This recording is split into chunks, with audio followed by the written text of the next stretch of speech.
नमस्कार साथियों, हमारे YouTube चैनल में एक बार फिर से आपका स्वागत है। आज हम क्लास 10th के स्टूडेंट्स को चैप्टर 2 राम लक्ष्मण परशुराम संवाद का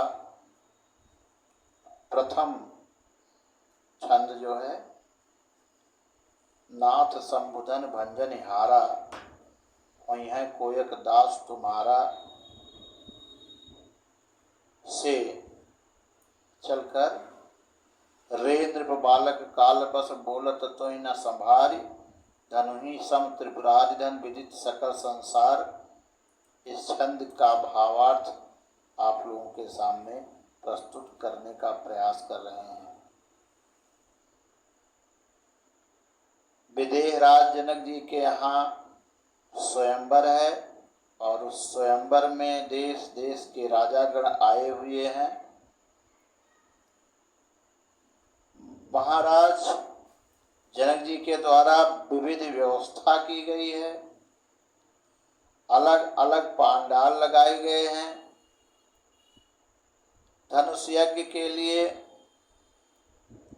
आदेश होता है, बहुत से राजागण आकर के अपना बल आजमाइश करते हैं, प्रयास असफल होता है। राजा भी निराश होते हैं।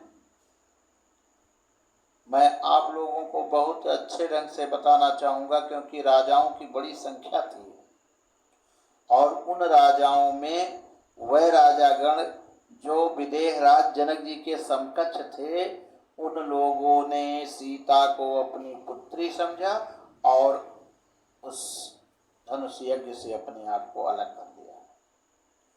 जो ज्ञानी थे, जिन्हें ये मालूम था कि ये जगत जननी है, वह उन्हें माता समझ करके उस यज्ञ से अपने आप को अलग कर लिया।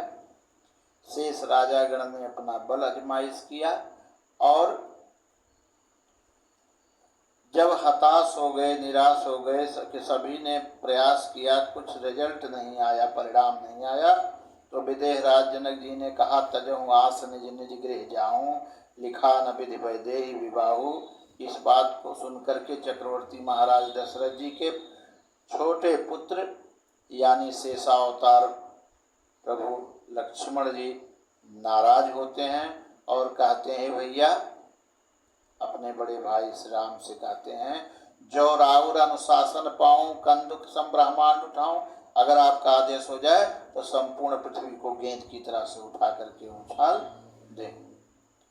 भाई राम ने उन्हें शांत रहने का प्रयास मतलब इशारा किया और जब देखा कि जनक जी का परिताप बहुत ज़्यादा, कष्ट ज़्यादा हो रहा, जनक जी को दुख हो रहा है कि अनायास हमने संकल्प ले लिया, लग रहा है कि पृथ्वी वीरों से खाली है, तो विश्वामित्र जी ने इनसे राम से कहा कि उठो राम भंजहु भव चापू और मेटहु तात जनक परितापु।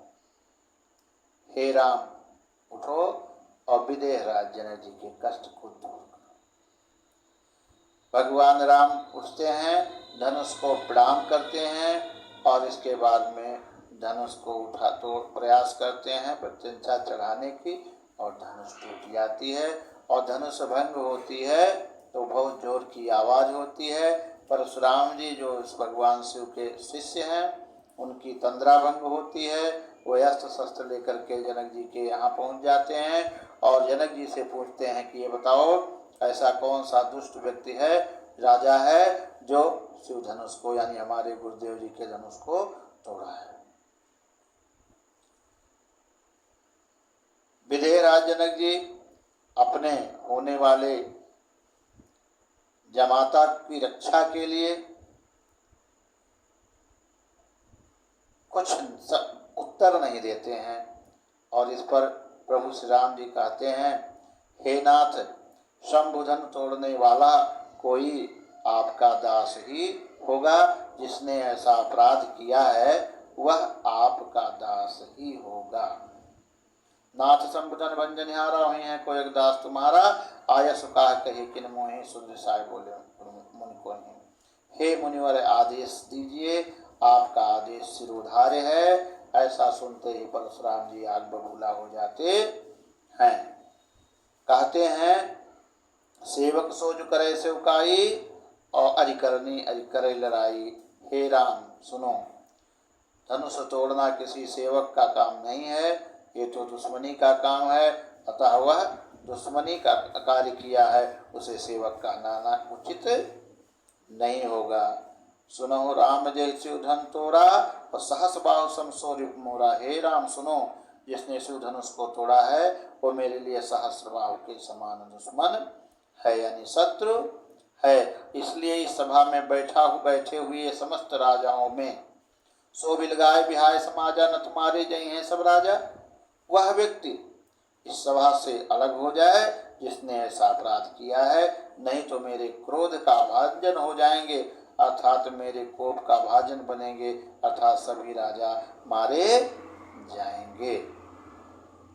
इस वचन को सुनकर के इस तरह से सुनकर के लक्ष्मण जी मुस्कुराते हुए व्यंग्यात्मक शब्दों का प्रयोग करते हुए बोलते हैं कि क्या कहते हैं, बहुधनु ही तोरी लरिकाएं कबहु न सृष्टि गोसाई। लक्ष्मण जी कहते हैं हे मुनिवर, हमने तो बचपन में बहुत सी धनुहियाँ तोड़ी हैं, लेकिन आपने कभी ऐसा नाराजगी या ऐसा गुस्सा नहीं किया। तो यह धन पर ममता के हेतु सुन रसाय का भृगुकुल केतु, तो इस धनुष पर इतना बड़ा कौन सी ममता आ गई है। इस बात को सुनकर के महर्षि भृगुकुल केतु अर्थात परशुराम जी गुस्से से लाल हो जाते हैं, नाराज हो जाते हैं। कहते हैं रे नृप बालक कालपस बोलत तो न समारी, और धनु ही सम त्रिपुरारी धन विदित सकल संसार। हे बालक, तुम्हें पता नहीं है कि भगवान शिव के धनुष के समान और कोई धनुष इस संसार में हो ही नहीं सकती। इसलिए हे बालक, मुझे तो लगता है कि तुम मृत्यु को प्राप्त होना चाहते हो। तुम्हें यह मालूम नहीं कि शिव के धनुष जैसे इस संसार में कोई धनुष नहीं है। अब हम इस छंद का ये भावार्थ पूरा करते हैं। अगले बार दूसरे वीडियो में हम फिर प्रस्तुत होंगे। बहुत बहुत धन्यवाद।